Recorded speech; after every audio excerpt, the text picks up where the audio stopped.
Joining us on the show, model, actress, former horse racer, and polo player, Julia Nickson. Julia, thanks so much for joining us.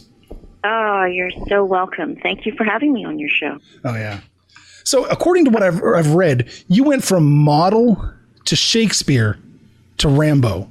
I mean, that's quite a progression. Can you walk us through that? I was well known in Hawaii as a model. Because it's a very small island, and there were only a few of us girls that were working regularly. But I was also at university, and I sort of stumbled into the drama class one day, and I had taken Drama 101. And there, as I was checking out the bulletin board, was an audition for Winter's Tale, and I had seen myself doing plays. I mean, that's really something I decided was going to be one of the things I wanted to do when I finished Drama 101. So as my professor was walking by, I said, can I audition for this play? And maybe he was just in a bad mood, or he just looked at me and he said, no. He said, that's for drama majors only. And, I kind of stood there for a second and realized that he had walked out the door at that point. So I just went upstairs where the auditions were and signed in and went and auditioned. And this lovely English professor, Terence Knapp, who studied under Olivier, he just had me do an improv because I had read some Shakespeare, but I didn't have anything ready for an audition. And he cast me in my first play.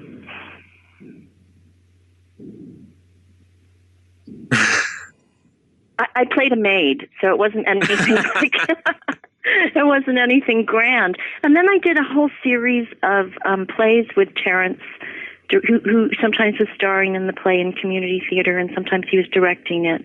And I was this really well-known model, and I'd be in a play, and I'd be like, and here comes the king, and I'd have like my three words, or 2 lines in the play, and people thought I was crazy because I'd be going for these endless rehearsals to do these endless performances, and I literally said maybe three lines in the entire 2-hour production. But that's how it all started. That's dedication. That's hard work right there. that's enjoying that. That's when you really want it. Exactly. Yeah. Well, then one day, I received a phone call from someone who was an agent, and she said that Stallone was in town, and he wanted to interview girls for his next movie. It sounds kind of like a put on, do you know what I mean? Oh yeah, famous town wants to interview pretty girls. But he actually wasn't there at first. It was just his casting director. And so, like 100 of us trooped in and did our auditions. And I had like 3 plays under my belt at that time, and then I had a couple of small parts on Magnum PI. So I made it to the next step. And then I made it to the next step when actually Stallone did come into town with his producer, Mario Casar. And I was there looking at him, staring into his eyes. And I thought, okay, you've gotten this far, do something. So I reached out and I touched him. Like I held onto his arm at one point during the scene. And I remember nothing moved. I mean, he was like a rock. Nothing. It wasn't like touching a normal human being. and somehow, I got through the audition. So I waited at that point. I waited and I waited and I waited. And people were all talking about it, how he'd come into town and he was auditioning. And they would talk about which girls went in, and I never said a word to anybody. There was maybe one person, a guy I was dating at the time, who knew I had gone on the audition, but I never said a word to anybody else. So after literally 3 months, they flew me to Los Angeles. It was during the time of the Olympics. So nobody was in town. It was great. There was no traffic.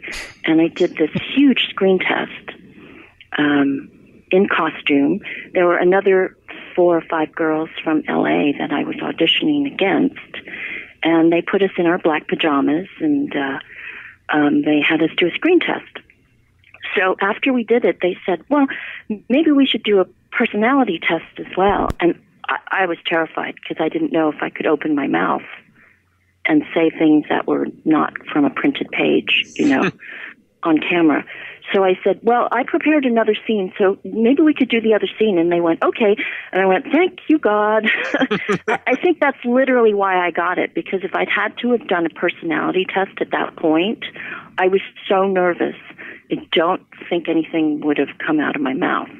And it's not like Coe really had a lot to say anyway, so that made it even worse. I'd actually have had to string sentences together. Anyway, as it turned out, they never asked where I was going after the audition. So I went out with some friends, and then because my ticket said you fly back the next day, I flew back to Honolulu. And as soon as I got off the plane, my boyfriend at the time was picking me up, and he said, LA called, you have to call them right away. And I said, no, I can't. It's just too overwhelming. We were supposed to go boating. I said, we'll go boating and then I'll call. So off we went on a friend's boat, and I ended up calling on this road called Sand Island Access Road, near where the docks were, called Collect, because, this is before cell phones and things like that. And they said, how would you like to go to Acapulco for 13 weeks? And that was the moment that I knew I was going. It's so amazing. And I mean, of course, you end up going, you're in the jungles of Mexico, being dragged through by someone literally 4 times the size of you. And to top it all off, it's the middle of summer. So I'm guessing it was a challenging shoot.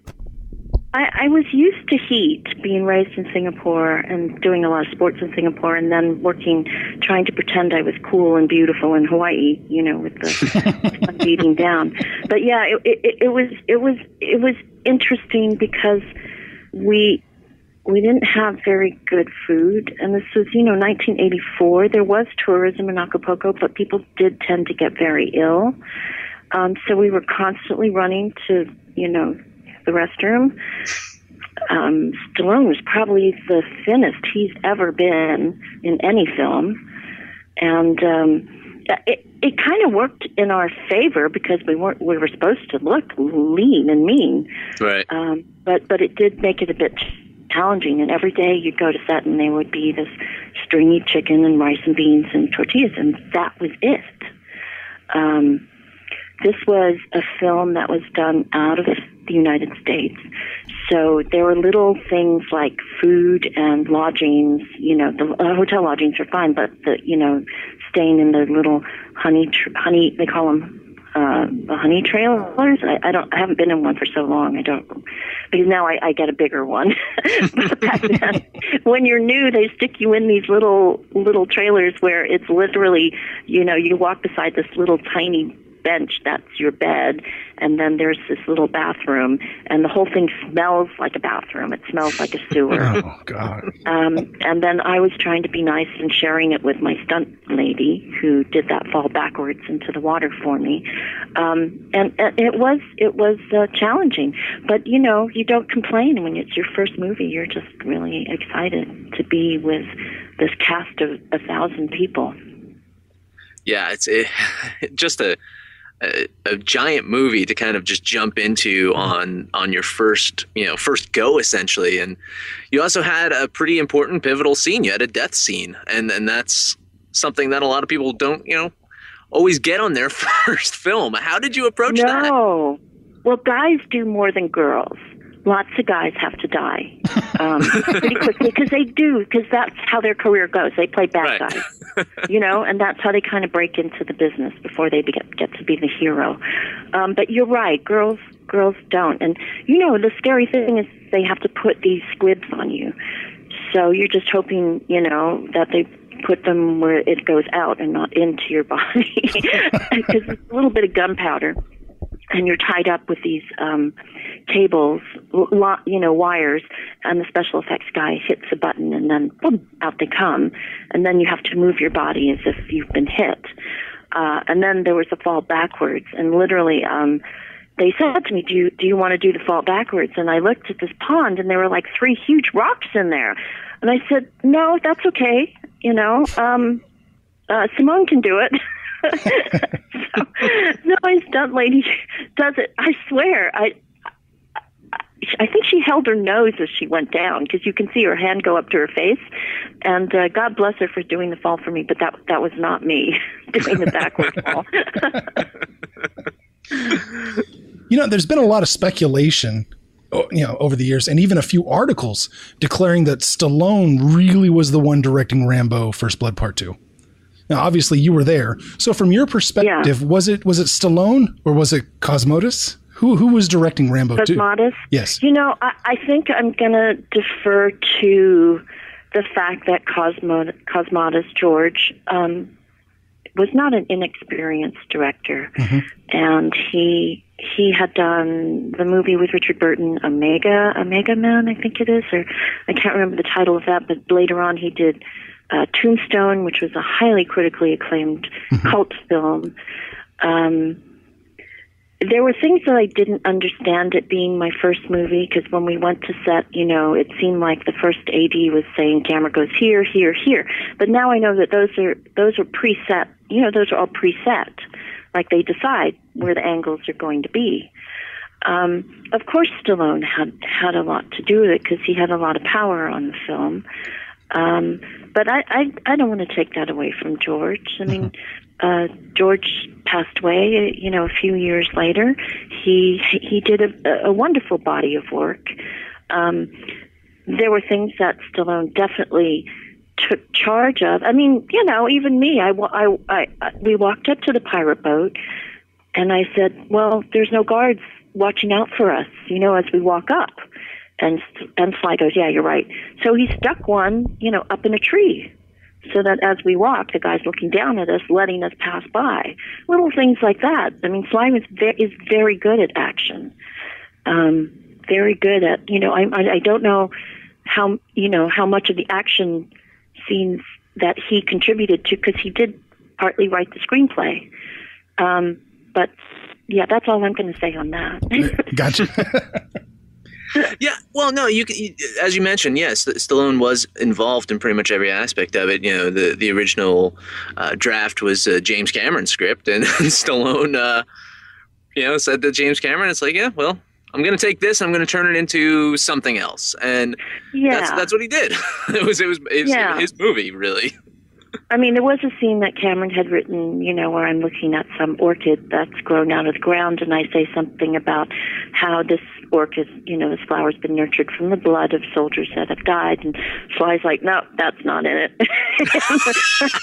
That got taken out with a pen stroke. And he really wanted it to be a little more masculine than flowers growing, in the wilderness, in the jungle. And we had a really awesome DP, but our first DP was Pasqualini de Santis, who had done Romeo and Juliet, who I was thrilled with, because he made Olivia Hussey look like an angel, and really the first 3 days of shooting he made me look like a goddess. But it just didn't work with him and Sly. Sly had said something like, "Move the light. I don't want it. I don't want my body looking like it's like a Rembrandt painting or something like that." And that was it. They got into it, and he was gone. So we had Jack Cardiff come in, who did American Queen, he was Marilyn Monroe's, reputed to be Marilyn Monroe's fabulously preferential DP. So he was awesome. He was great. Wow, that's cool. This is probably a movie that wouldn't be made nowadays. It's not really culturally sensitive. Did it feel odd at all being the only Asian with any English lines in this movie? That is why I spoke really poorly in it, because I came from that part of the world. Yeah. not necessarily Vietnam, but, in Singapore, sometimes people didn't really speak English, and they didn't speak it well at all. It's interesting because when I was doing my pursuit of having an acting career, I tried to figure out what roles I could play, and there just wasn't a wealth of role models to help me with that. So a casting director in Hawaii had said, you're very beautiful, Julia, but you really just look like a model. If you want to be in the movies, you're going to have to look like a real person. And I'm thinking, okay, what does this mean, look like a real person? I walked around every day without makeup looking like a real person, but what would that mean as a character?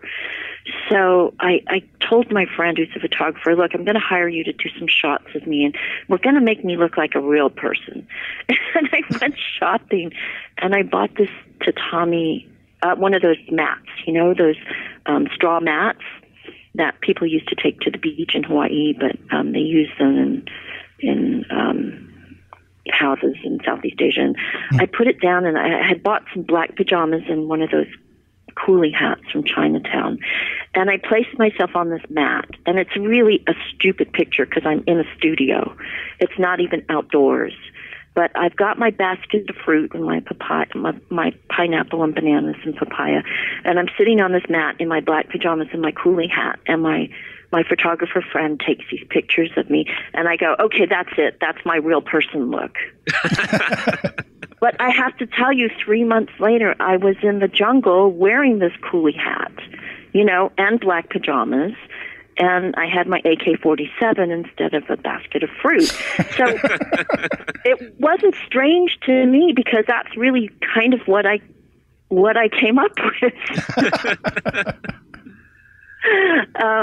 And so, the other roles were not, they just didn't really happen until much later. So I think there was Taipan, that Joan Shen got Taipan, and then there was this movie called Year of the Dragon, which a girl from New York was modeling in New York, and she got cast in that.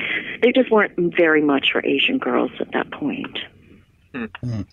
I've seen that picture you're talking about, by the way, and it is a very beautiful picture. The one of me in my black pajamas? Yes, the one of you in the black pajamas, yeah. Yeah, wait, the one in the jungle, the one in Rambo, or the one No, the one you're talking about, the one that you made with the basket of fruit and the Oh, you must have read my article then on You Offend Me. Yes. You offend my family, you offend me, you offend my family. Yeah. It's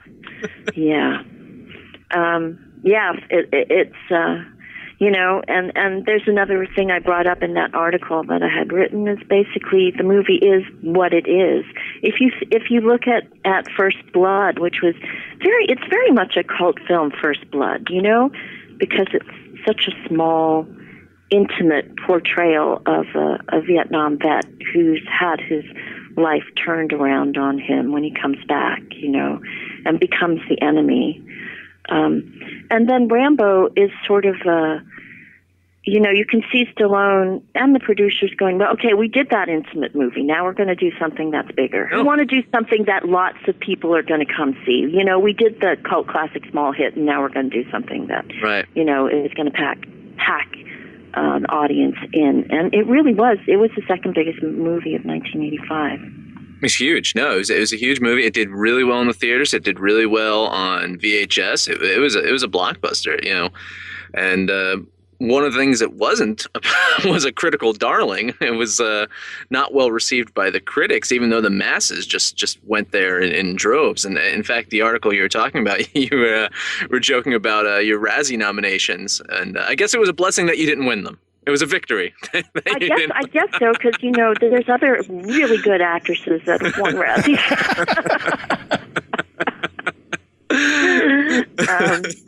And it is funny because the Razzies had sort of just come out, and I was like, really, my bad luck that they come out right when I'm making my screen debut. Thanks. But yeah, I mean, you know, I don't understand even now. I'm not sure if the movie is on TV all the time, which it is, especially on AMC. If it's on because, you know, it's a cheap movie to put on, meaning they don't have to pay a lot of residuals, or is it a movie that just generally every time they put it on, there's enough people watching to merit it being on all the time? I would venture that that's the case. Honestly, I think that there is a huge cult following for this movie. I think it's in the circles that we run, especially, and a lot of people think very highly and find it a very entertaining and fun movie. Absolutely. Well, that's good. I mean, not to make light of the Vietnam War situation, but it did make a statement about, for me at least, it's made a statement about that's not being able to fight, the military not being able to fight the war that they need to win. And we've seen it again in Iraq, and it's really heartbreaking. And so you end up having a war for 10 years, or a little less in Vietnam, but I mean, wow, even Vietnam, and the end of the war was 73, the fall of Saigon was 75. I mean, it's a long time to not win. And that's the pivotal line. Do we get to win this time? And it hasn't proven to be so, unfortunately. Right. No, absolutely. Yeah. And I think that people do pick up on that, and I think young men pick on that. And I've actually had men come up to me and say they went into the military because of that movie. I mean, they look in my eyes and they go, because of you. But I know they're not saying because of me. I know they're saying it because of the film. But I just look at them and I go, really?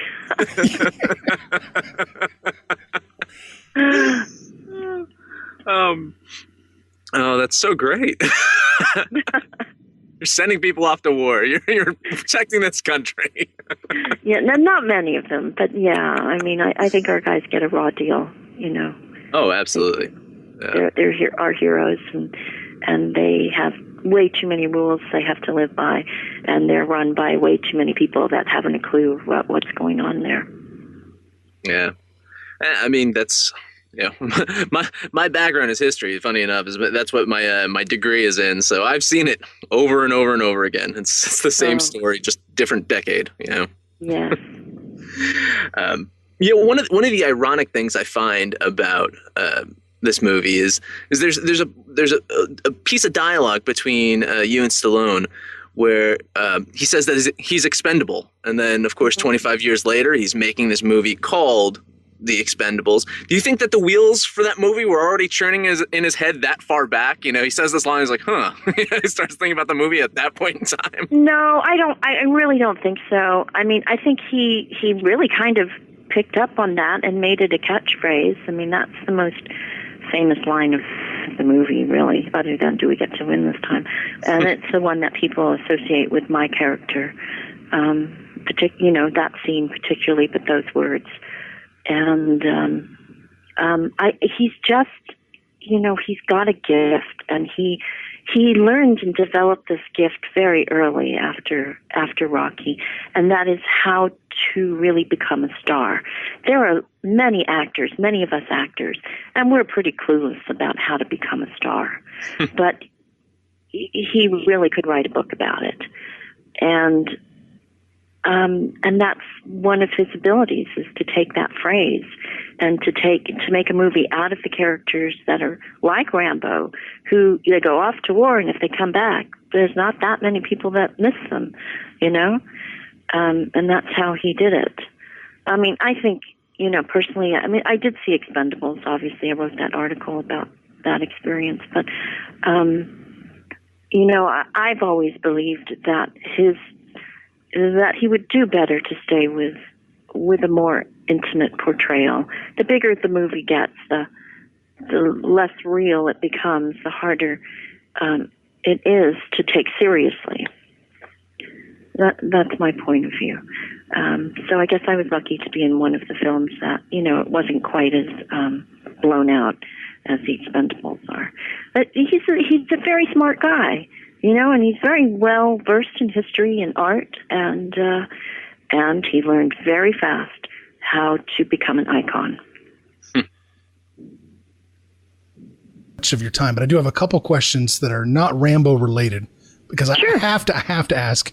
You were in some of the best science fiction TV shows ever. You were in Star Trek: Next Generation. You were in Deep Space Nine. You were in Babylon 5. Yeah. Yes, on Next Generation, you were pregnant with China, right? Yeah. But that was a delightful experience. It was just a last-minute thing. I guess the person they had fell out or something. They had called me the night before and said, "Can you be on set tomorrow at 6?" And I had to learn all these lines, of dialogue that I had no idea how to say. It wasn't really, they went this way in the jungle. It was a little more complex. And I don't think I was very good in it at all, but I really had zero time. I had actually read for Dr. Troy's role, the one that Marina Sirtis ended up getting. I had read for that initially, when it was a pilot, and I did not get it, and I went off and I did Noble House, and then I did, and then I came back and I got pregnant, and then they called for me to do this. So I was like literally 5.5 months pregnant. Oh, wow. And they strapped my poor baby in tight. But it was a lovely experience, and I have so many fans from Next Generation. Then I loved doing Babylon 5. I really just adored that show. Yeah. And it was unfortunate because my boyfriend was the lead of the show. I mean, my boyfriend in the show, and Michael, and he was he had to leave the show, so my character sort of went off into space. Did they tell you at all, like behind the scenes, what they thought might have happened to your character? No, originally they had signed me up for 3 shows, and then that was it. And they, I suppose if things had changed, they could have brought my character back. But with Michael leaving, they just kicked us both out into space. Oh. So I don't know what happened there. I just really love Catherine Sakai, and I loved working with Andreas Katsoulis, and I thought Mind War was a really excellent episode. Yeah, it was really good. And people still kind of, pick it over to try and figure out what happened to your character. They pick up all the hints and clues. They really do. Really? Yes, they do. Oh, God bless them. I should look that up because, it would have been nice if they were going to send me out with, something exciting, to go out and not come back. Yeah. But the one expedition that I did do against orders, I did come back. So, I don't know. I think it was just a bit weird. I think Tamlin Tamita did the first pilot, and then Tamlin wasn't on the show, and then I came in. There was a bit of a ring around the rosy on the cast. Yeah. Well, that's all I have, Dan. I'm all good. This was great. This was Julia. You were fabulous. Oh, thank you so much. Well, I appreciate it, and it was fun to talk about it, Rambo, after 30 years and so many cast members not being with us anymore. Yes. Richard Crenna's gone, Chuck Napier's gone, Andy Wood is gone, George Cosmatos is gone, but it's nice to know that the film still lives on. Absolutely. Yes, it does. Thank you. Thank you. Thanks again, Julia. Take care. Bye.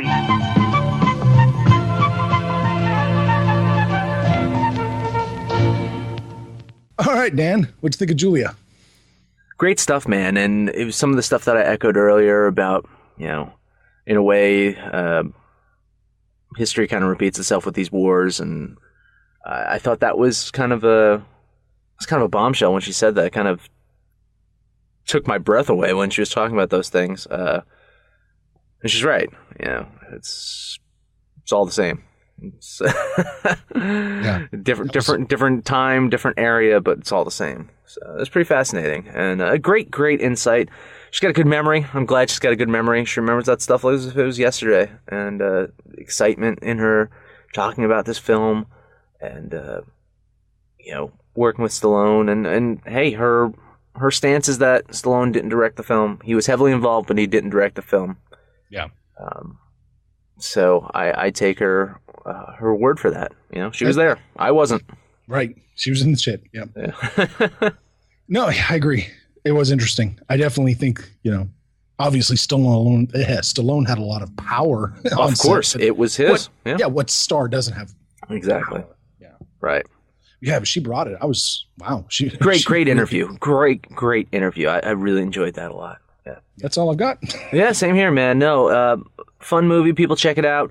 Let us know what you think about Rambo, First Blood, 3, 4, 10, 12, 2. No, 2.